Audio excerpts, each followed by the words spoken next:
Jamoran ini emang punya, Jamoran tuh kayak punya obsesi buat ngelompatin LeBron apa gimana sih? Kayaknya dia punya fantasi, obsesi yang pokoknya gue harus ngelewatin LeBron, gue harus dunk over LeBron, gue harus ngapa-ngapain over LeBron. Kayaknya dia punya fantasi itu, dia terobsesi sama LeBron kayaknya ini. Jangan-jangan ya dalam 5 tahun terakhir ya, ini baru pertama kalinya Draymond punya catatan 21 points bro di playoff, dan field goal-nya akurasinya 80%.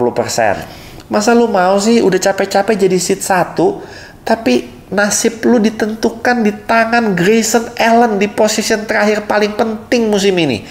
Bola ada di tangan siapa? Di tangan Grayson Allen, bro.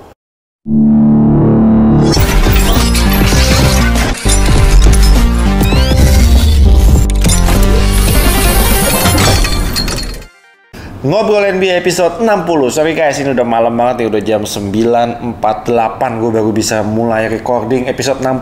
Padahal hari ini gila, gue gak ke kantor sebenarnya hari ini. Kenapa? Karena dari pagi senam jantungnya double hari ini. Gue mau komplain ya sama orang yang ngatur schedule-nya NBA Playoffs hari ini. Gimana caranya 2 game seru ya, Milwaukee Bucks Miami Heat sama Golden State Warriors tadi Sacramento Kings, itu bisa hampir barengan. Itu asli nontonnya puyeng, dan gue end up-nya gak fokus nontonnya. Yang ini lagi seru, yang itu tiba-tiba mulai seru, mulai ngejar. Ampun, ini yang ngatur jadwal saya, kecewa sama Anda. Tapi anyway, hari ini episode 60 ini mungkin bakal membahas beberapa topik yang cukup singkat, padat, dan gak terlalu bertele-tele. Karena kita tahu pasti semua udah pada nonton semua, walaupun tadi ada yang nggak nonton langsung matchnya, tapi pasti udah ngelihat highlightsnya dan betapa serunya pertandingan-pertandingan hari ini, terutama yang tadi barengan itu Sacramento lawan Warriors sama Milwaukee Bucks dan Miami Heat. Nanti kita bahas. Oke, mungkin yang pertama gue mau mengucapkan selamat buat New York Knicks, buat fans-fansnya New York Knicks.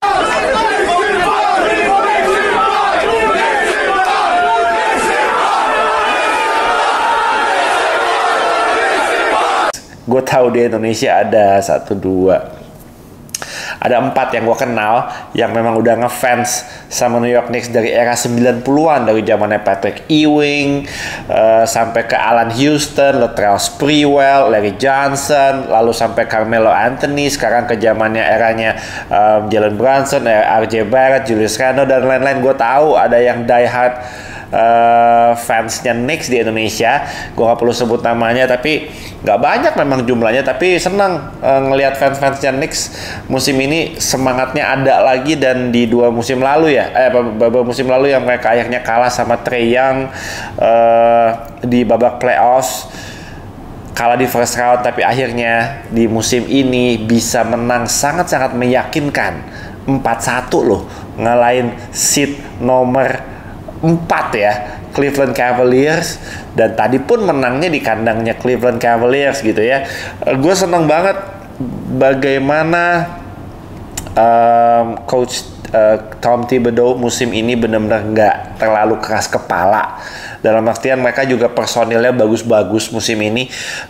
Gue bilang bahwa nggak cuma Jalen Brunson yang menjadi kuncinya kenapa New York Knicks bisa sukses seperti ini, tapi juga Josh Hart.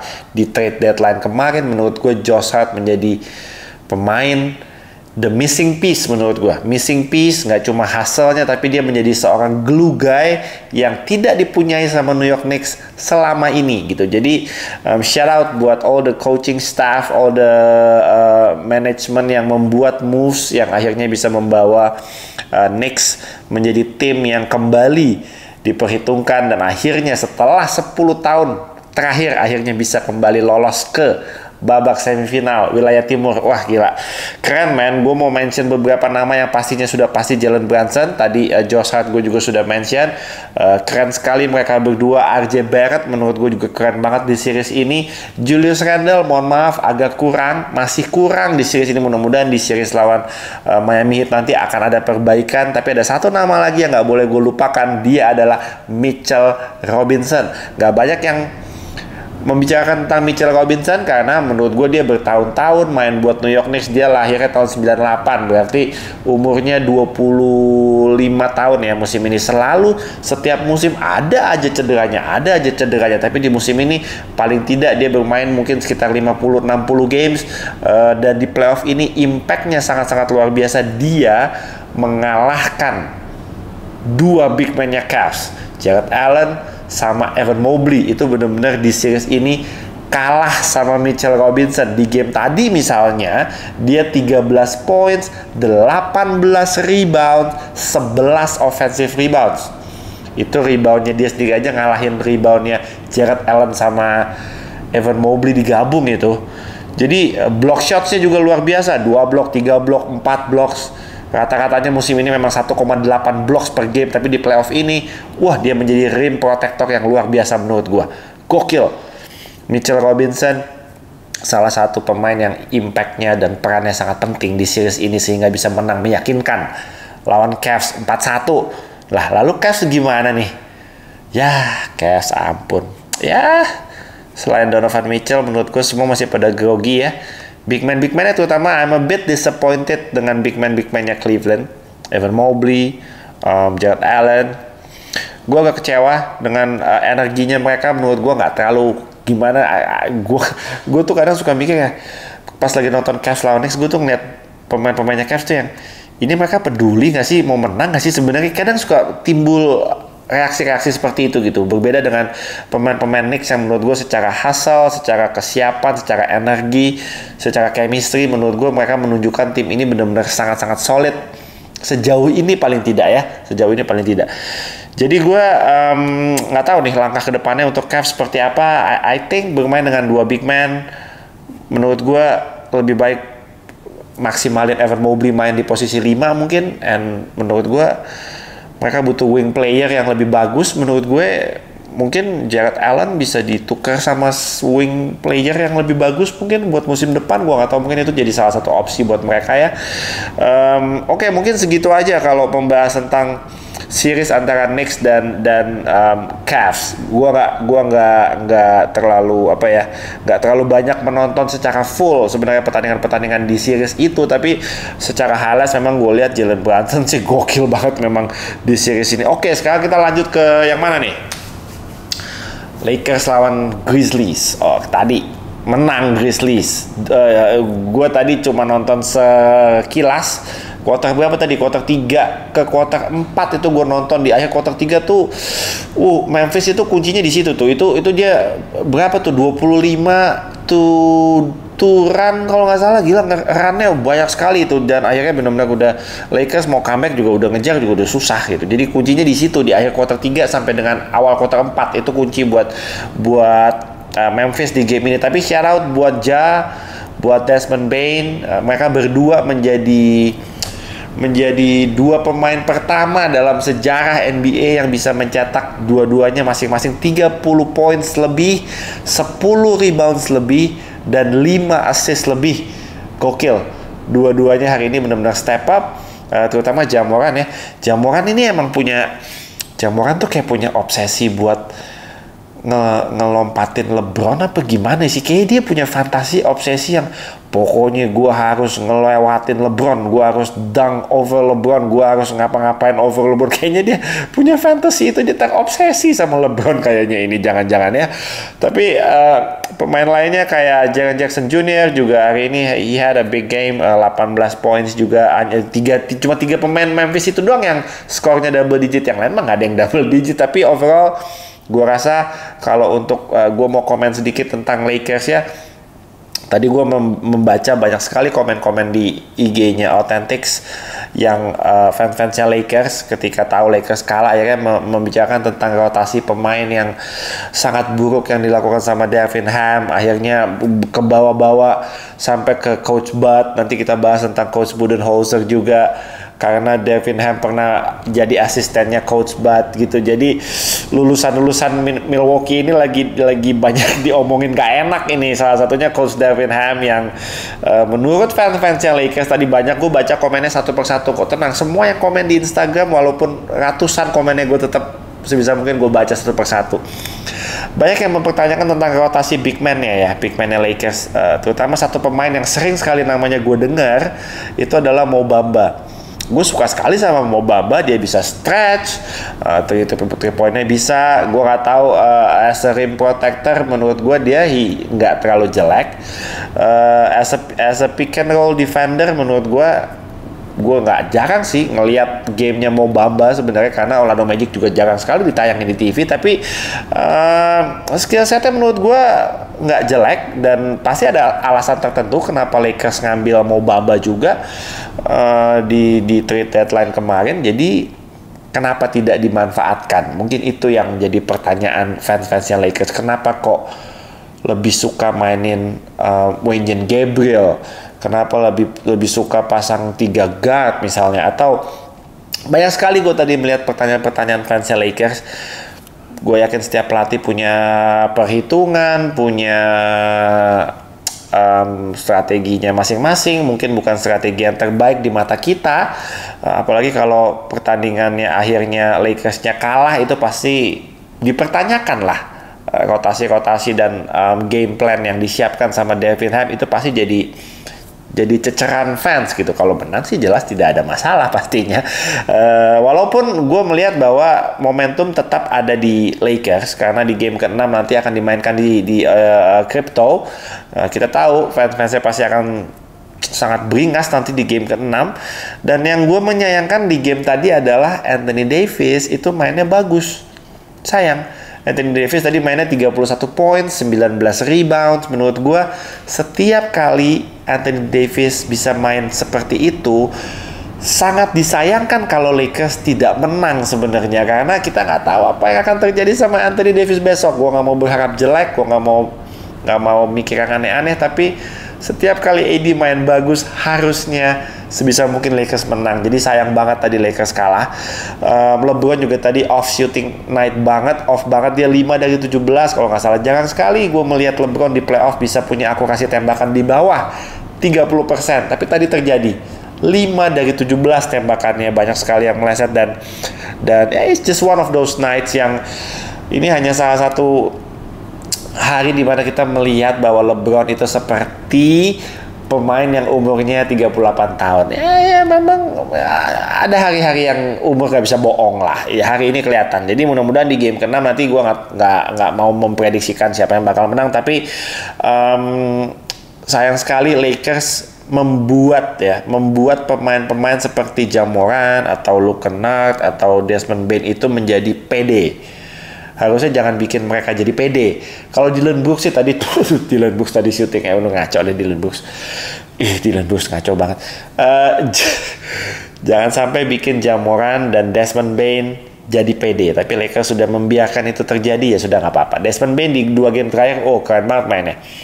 Udah terlanjur mereka pede, ya nggak apa-apa. Jadi game 6 mungkin nanti Memphis lagi pede-pedenya, tapi Lakers jangan mau kalah juga. Mereka main di kandang, jangan sampai jangan sampai dilewatkan lah kesempatan main di kandang untuk game 6. Kalau bisa abisin game ke-6, abisin. Karena kalau sampai balik lagi ke Memphis buat game 7, wah itu bisa bahaya. Menurut gue buat Lakers itu momentumnya udah dipegang sama Memphis. Nanti game 7 main di kandang Memphis loh, hati-hati Lakers. Jadi kalau mau selesai di game 6. Good luck buat Lakers, good luck buat Memphis yang masih punya kesempatan banget buat memaksa game 7. Kita lihat ya nanti ya. Oke. Gue mau bahas Heat lawan Bucks tadi, tapi terakhir kali ya kita bahas singkat aja Golden State Warriors lawan Sacramento Kings tadi, yang juga berlangsung game ke-5 dan akhirnya dimenangkan oleh Golden State Warriors, dan series sekarang dipimpin oleh Golden State Warriors 3-2 setelah ketinggalan 0-2. Golden State menang 3 kali berturut-turut, dan tadi menangnya itu luar biasa menurut gue. Tadi gue gak fokus. Satu TV gue nonton setelah Warriors lawan Kings, di kamar TV gue nyalain Bucks lawan Heat gitu. Jadi benar-benar nggak fokus tadi. Seru banget gamenya tadi sebenarnya. Kings tadi berkali-kali dijauhin sama Warriors, tapi dideketin lagi berkali-kali. Gue mau mention 2 nama ya. Gue bukannya nggak mau mengapresiasi apa yang dilakukan, ditunjukkan sama Splash Brothers, Steph dan Clay di lapangan ya, tapi kayaknya udah setiap game kita memuji-muji 2 pemain itu. nggak tahu mau muji gimana lagi. Emang mereka jago banget. Ada momen di mana Klay udah benar-benar lupa kali ini game 5. Klay ini belum game 6. Game 6-nya masih lusa. Tapi tadi mainnya udah kayak game 6 Klay, man. Gila, gokil Klay kalau udah lagi in the zone. Udahlah, merem aja lah. Steph juga tadi muter-muter kesana kemari. Penetrasi kesana kemari. Nggak bisa dijaga, bro. Layupnya one of the best finisher di NBA. Bukan cuma shot doang. Orang kalau ngelihat Steph cuma dia cuma bisa nembak, cuma bisa 3 point, shot doang. Steph itu kalau ngedrive, one of the best finisher di NBA, man. Dengan badan sekecil itu ya, tapi dia punya balance, punya upper body balance yang benar-benar dibumping sama siapapun, dia bisa tetap maintain his balance dan bisa drive dan finish his layup dengan sangat-sangat. Kadang orang bingung, men. Gue kadang suka bingung, men. Kok bisa masuk gitu loh. Kesel gue kadang-kadang. Apalagi kalau tim gue lagi lawan Steph gitu ya. Kesel asli. Oke, enough about Steph. Enough about Klay. Gue mau mention 2 nama. Wiggins oke lah. Gue mention Wiggins. Wiggins juga mainnya keren banget. Tadi ada momen-momen dia clutch. Wiggins bagus banget. Gue mau mention 2 nama. Draymond sama Loon Goat. Kevon Looney and Draymond Green. Pertama mungkin Draymond dulu ya. Draymond hari ini statistiknya, wah, jarang sekali gue bisa melihat Draymond punya statistik kayak gitu, terutama dalam kategori poin ya. Rebound, assist sih menurut gue nggak masalah. Tapi Draymond dalam 5 tahun terakhir ya, ini baru pertama kalinya Draymond punya catatan 21 points, bro, di playoff, dan field goal-nya akurasinya 80%. Dia tadi jadi Dre Nowitzki ya. Banyak tadi gue baca komen-komen, gila Draymond hari ini jadi Dre Nowitzki. He is clutch. Berkali-kali Kings berusaha ngejar, berusaha nempel sampai beda dikit. Akhirnya yang ngejauhin juga banyak sekali Draymond yang melakukan hal itu. Kapan lagi bisa ngelihat Draymond bisa melakukan hal-hal yang dia lakukan di game tadi? Itu jarang banget gitu. Jadi shout out, angkat 2 jempol buat Draymond Green hari ini. Wah gila, ini bonus banget sih buat Golden State hari ini tuh. Penampilan Draymond Green hari ini tuh benar-benar bonus yang luar biasa buat Golden State Warriors. Dan yang terakhir gue mau ngomong tentang Kevon Looney. Kevon Looney ini lagi melawan Domas yang adalah the best rebounder di regular season kemarin. Tapi apa yang dilakukan sama Kevon Looney di 3 game terakhir, bro? Di game ketiga 20 rebounds, di game keempat 14 rebounds, di game tadi 22 rebounds. Setiap kali ada bola mati, 50-50 ball dan lain-lain, long rebound, gue selalu melihat Looney itu ada di mana-mana. Dia seperti selalu menemukan posisi yang tepat untuk dapat rebound. Offensive reboundsnya berapa? Dia gokil luar biasa, man. Kevon Looney itu, wow, gak bisa dianggap sepele. Poinnya mau gak seberapa. Finishingnya juga simple aja, under basket. Kalau lagi kosong sekosong-kosongnya dia kalau bisa poin ya poin. Tapi hal-hal lain, man, gak cuma rebounds. Kita ngomongin assist-nya aja deh. Assist-nya Kevon Looney di game ke berapa? Di game ke 3 9 assist.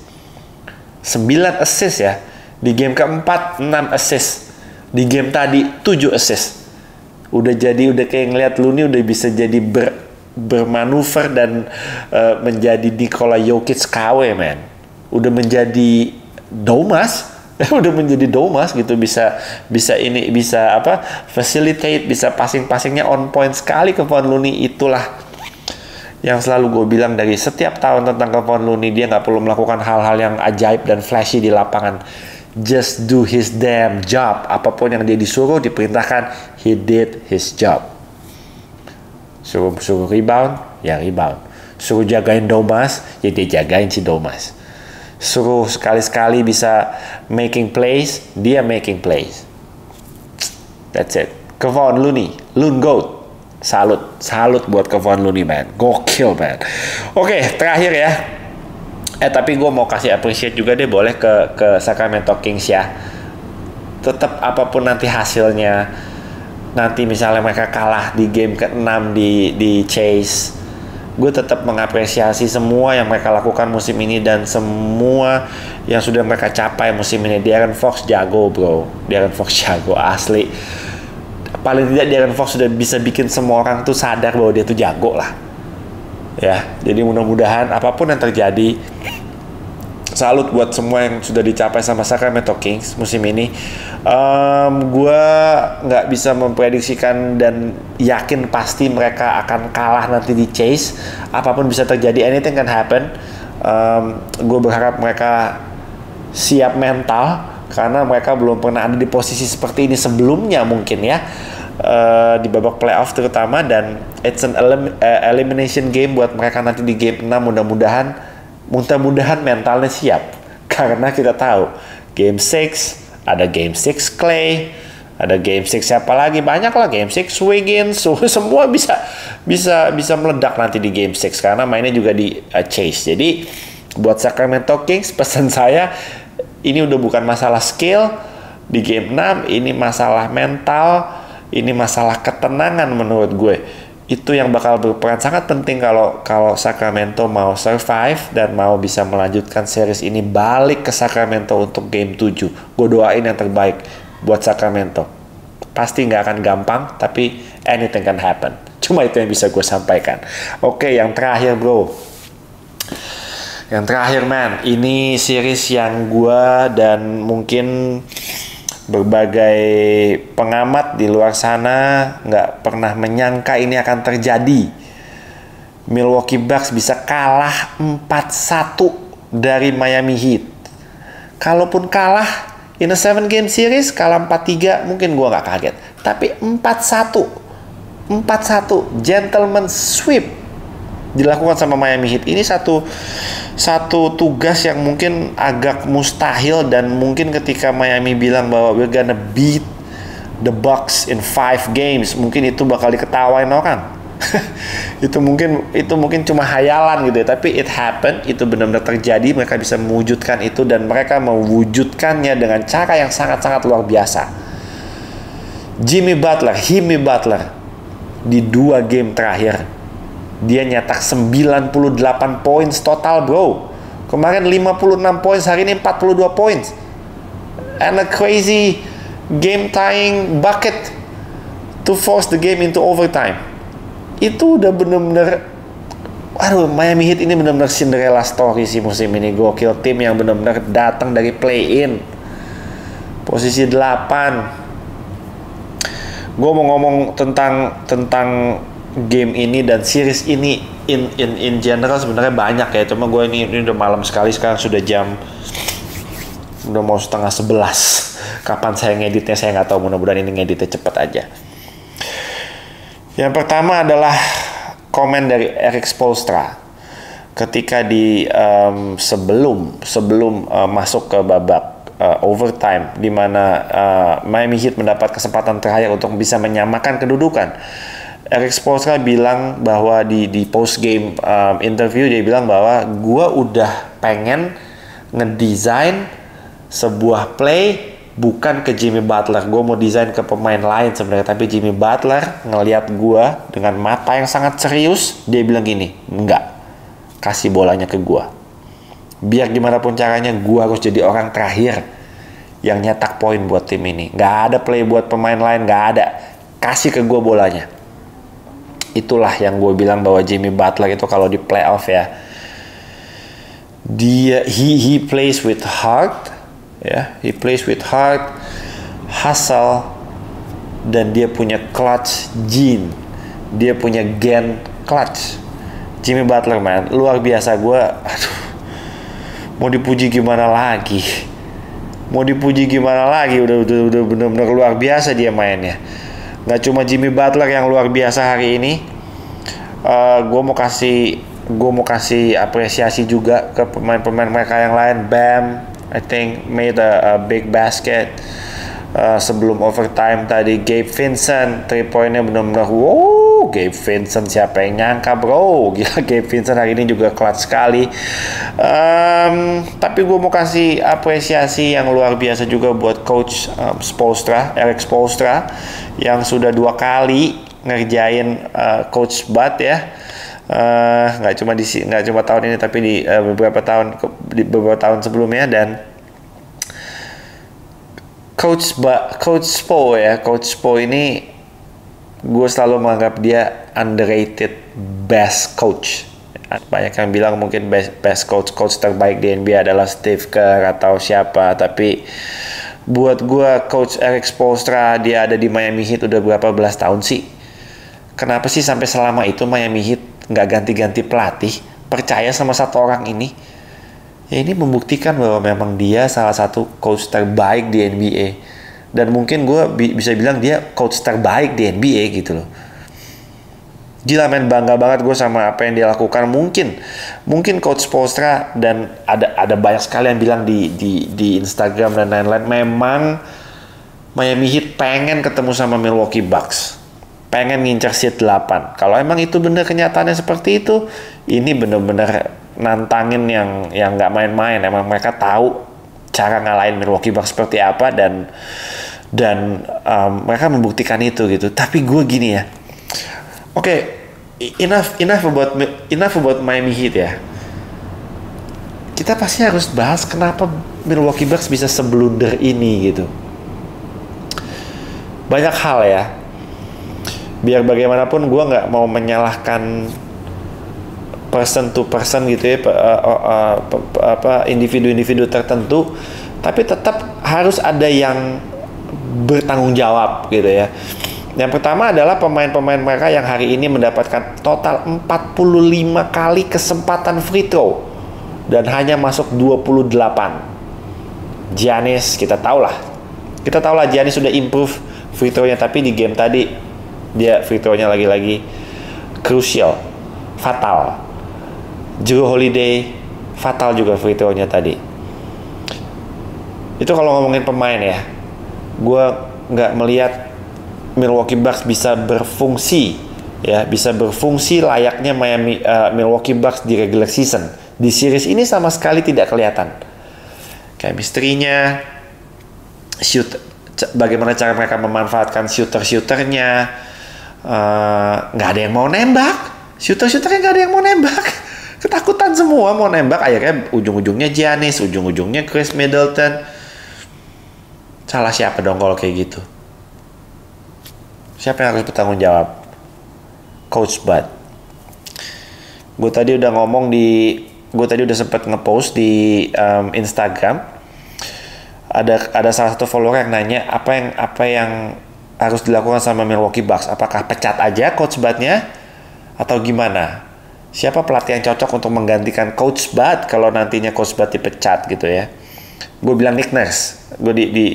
Untuk menjawab itu gue bilang Nick Nurse itu menurut gue paling visible yang available coach yang ada sekarang, yang mungkin sangat cocok dengan Milwaukee Bucks kalau nanti Coach Bud jadi pecat. Tapi ngomongin Coach Bud, I think ini udah keputusan yang tertunda cukup lama untuk membebas tugaskan dia. 2020 dia kalah di bubble, sudah saatnya itu sebenarnya Coach Bud diganti, tapi dikasih kesempatan lagi. Dan 2021 akhirnya Giannis memberikan sebuah masterpiece performance sampai NBA Finals, dan KD kakinya kepanjangan 1 senti lah. Akhirnya Bucks di tahun itu bisa jadi juara. Akhirnya seketika kita lupa blunder-blunder yang pernah dilakukan sama Coach Bud. Musim lalu nggak ada Chris Middleton, Giannis sudah mati-matian hampir bisa ngalahin Boston Celtics. Akhirnya ya udah, mungkin kalau Milwaukee-nya full team bisa lain cerita. Akhirnya kita lupa lagi sama Coach Bud. Musim ini udah nggak bisa diterima bro, nggak bisa. Blundernya udah terlalu fatal menurut gue. Blunder kayak misalnya ya, teman-teman pasti semua udah lihat kok. Dia masih punya timeout, dia nggak call, dia nggak minta timeout. Timeoutnya mau disimpan buat apa? Mau disimpan buat game 6, nggak ada game 6, sudah selesai, nggak bisa disimpan juga itu timeout. Sebelum overtime dia tidak call timeout, di akhir overtime dia tidak call timeout juga. Bro, kalau lu call timeout, nasib lu musim ini nggak harus bergantung sama Grayson Allen. Masa lu mau sih udah capek-capek jadi seed 1, tapi nasib lu ditentukan di tangan Grayson Allen di position terakhir paling penting musim ini. Bola ada di tangan siapa? Di tangan Grayson Allen, bro. Ya ampun. Kalau lu time out mungkin itu lain cerita. Yang kedua, blunder yang paling fatal. Yang kedua adalah lu punya pemain. 1, Brook Lopez. 2, Giannis. Brook Lopez tinggi, aman. Giannis tinggi, atletik, keras badannya. Di possession terakhir, Miami Heat dapat kesempatan buat menyamakan kedudukan dan bisa memaksa untuk pertandingan berlanjut ke babak overtime. Siapa yang inbound? Gabe Vincent. Siapa yang bakal terima itu inbound terakhir? Sudah pasti Jimmy Butler. Biar gimana pun caranya, pasti Jimmy Butler yang akan pegang. Kenapa tidak taruh Giannis jagain Jimmy Butler di bawah ring? Tadi ada yang bilang di komen, ya mungkin Coach Bud takut Jimmy Butler bakal mid-range. Nggak ada, bro. Nggak ada mid-range, nggak ada. Jimmy Butler, dia tadi nge-curl kalau nggak salah, dia udah siap buat terima bola di bawah ring. Itu kalau nggak salah tinggal sisa berapa detik sih? Tinggal sisa 2 detik kalau nggak salah. Dia udah siap di bawah ring dan tahu siapa yang ditaruh sama Mike Budenholzer buat jaga Jimmy Butler? Pat Connaughton sama Jrue Holiday. Pat Connaughton sama Jrue Holiday, pemain kecil-kecilnya ditaruh buat jaga Jimmy Butler. Kenapa nggak lu taruh Giannis di situ? Taruh Brook Lopez buat jaga inboundernya, buat jaga si Gabe Vincent. Aduh, itu udah blunder yang luar biasa fatal, man. Walaupun tadi sedikit ada kelihatan push off ya, Jimmy Butler nge-push Pat Connaughton tadi lumayan viral juga tadi di Instagram. Tapi gue nggak mau membahas itu. It's playoffs. Come on. Udah kita harus respect. Walaupun itu terjadi push, gue rasa tetap itu akan jadi satu nightmare ya. Ini akan jadi mimpi buruk, bro, buat Milwaukee Bucks 3 bulan ke depan ini. It's gonna be nightmares buat Giannis, buat Jrue Holiday, buat Chris Middleton, buat Coach Bud kalau dia masih bertahan di situ. It's gonna be nightmares. Mereka nggak akan bisa tidur, man. Capek gue kecewa sebenarnya. Tapi gue harus appreciate juga. Tadi Giannis gue tadi udah post juga di Instagram, nanti gue akan kasih lihat videonya. Gue sangat-sangat appreciate apa yang di jawaban yang diberikan sama Giannis ketika ditanya sama wartawan ketika post game interview, ketika ditanya apakah musim ini adalah sebuah kegagalan untuk Milwaukee Bucks. Gue sangat respect dengan jawaban dan mindset yang dimiliki sama Giannis. Do you view this season as a failure? Oh my God. You asked me the same question last year, Eric. Okay. Do you get the promotion every year on your job? No, right? So every year you work is a failure. Yes or no? No. Every year you work towards something, towards a goal, right? Which is to get a promotion, to be able to take care of your family, to be able, provide the house for them or take care of your parents. You work towards a goal. It's not a failure. It's steps to success. Michael Jordan played 15 years, won 6 championships. The other 9 years was a failure? That's what you're telling me? No, I'm asking you a question. Yes or no? I don't think so. Okay, exactly. So why you asking me that question? It's a wrong question. There's no failure in sports. Ya, gue kecewa tetap sama Milwaukee Bucks. Like it or not, mereka tetap satu tim yang difavoritkan banget buat paling tidak ke final dan bisa jadi juara, tapi harus kandas di tangan Miami Heat. Luar biasa, unexpected upset, one of the biggest upset di playoffs ini, luar biasa. Oke, mungkin segitu aja keseruan hari ini dan topik-topik yang udah gue bahas tadi.